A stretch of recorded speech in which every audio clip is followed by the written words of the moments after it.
तेरा मेरा जब से अफेयर हो गया। भाई अफेयर गाना तो आ गया, लेकिन गाने में कहीं भी खेसारी लाल यादव जी नजर नहीं आए। खैर आप लोग सोच रहे होंगे भाई क्यों आएंगे, क्योंकि वो मूवी में गाना है, उसमें दूसरा लोग काम किए हैं, तो क्यों नहीं आना चाहिए भाई। क्योंकि देखिए उस गाने का जो वीडियो है ना, खेसारी लाल यादव जी के साथ ही शूट हुआ था। तेरा मेरा जब से अफेयर हो गया। लेकिन पहले नंबर बात तो यह है कि भाई इस गाने को फिल्म में रिलीज किया ही नहीं गया।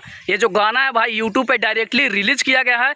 खैर इस गाने में जो है ना खेसारी लाल यादव जी काम करने वाले थे, लेकिन उनको वहां से साइड कर दिया गया। लगभग ये जो टीजर था ना उस गाने का ही था, गाने में काम करना था खेसारी लाल यादव जी को, लेकिन गाने में उनको नहीं लाया गया। गाना भी जो उनका है बहुत दिनों के बाद रिलीज किया गया है। ये जो गाना है भाई टिप्स ऑफिशियल पे आया है, जो कि भाई गाने का व्यू मात्र से मात्र 3.5 मिलियन ही रह गया। जैसा कि आप लोग को पता होगा कि power star Pawan Singh 2 movie में काम किए हैं, दोनों है राजकुमार राव के साथ ही, और 2 गाने दिए हैं भाई। एक गाने में उन्होंने फीचरिंग भी किया है, खैर एक गाने में फीचरिंग नहीं किया है भाई। जिसमें गाने में फीचरिंग किया है उसका भी व्यू देख लीजिए, और जो नहीं दिए हैं भाई उसमें सिंगिंग का ही व्यू देख लीजिए। मतलब भी गर्दा मचा के रख दिया पावर स्टार पवन सिंह। वैसे ही भाई यहाँ पे ट्रेंडिंग स्टार खेसारी लाल यादव जी को मौका मिला गाने का बॉलीवुड में, लेकिन जो गाना है भाई फिल्म में रिलीज नहीं किया गया, और जो गाना है भाई अभी 3.5 मिलियन भी रह गया, और गाने में कहीं भी खेसारी लाल यादव नजर नहीं आए। क्योंकि टीजर में आप लोगों ने देखा हो खेसारी लाल यादव जी के साथ ही वो गाना जो है शूट किया गया था, वहाँ पे अफेयर का गाना जो था भाई ना उसी में शूट किया गया था। आप लोग देखिए उसका भी थोड़ा बड़ा। तेरा मेरा जब से अफेयर हो गया।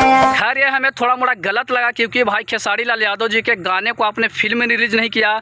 जब वीडियो में उनसे काम करवाए, उनका वीडियो भी रिलीज नहीं किया, वहाँ पे भाई राजकुमार राव के साथ ही वो गाने को पूरा में रिलीज कर दिया गया। भाई कहीं पे खेसारी लाल यादव उस गाने में नजर नहीं आया। जैसा कि भाई आप लोगों को पता होगा कि चुमा जो गाना था पावर स्टार पवन सिंह का, उस गाने में राजकुमार राव और पावर स्टार पवन सिंह दोनों एक साथ काम भी किए थे, डांस भी किए थे, जहाँ पे पावर स्टार पवन सिंह का बहुत ही स्टेप जो उनका सिग्नेचर डांस है, उस डांस पे वहाँ पे राजकुमार राव को झुमाए भी थे। खैर आप लोग का क्या कहना है इस वीडियो के बारे में, आप लोग कमेंट बॉक्स में जरूर बताइएगा। तब तक के लिए इस वीडियो को दूर दूर तक शेयर भी कीजिएगा।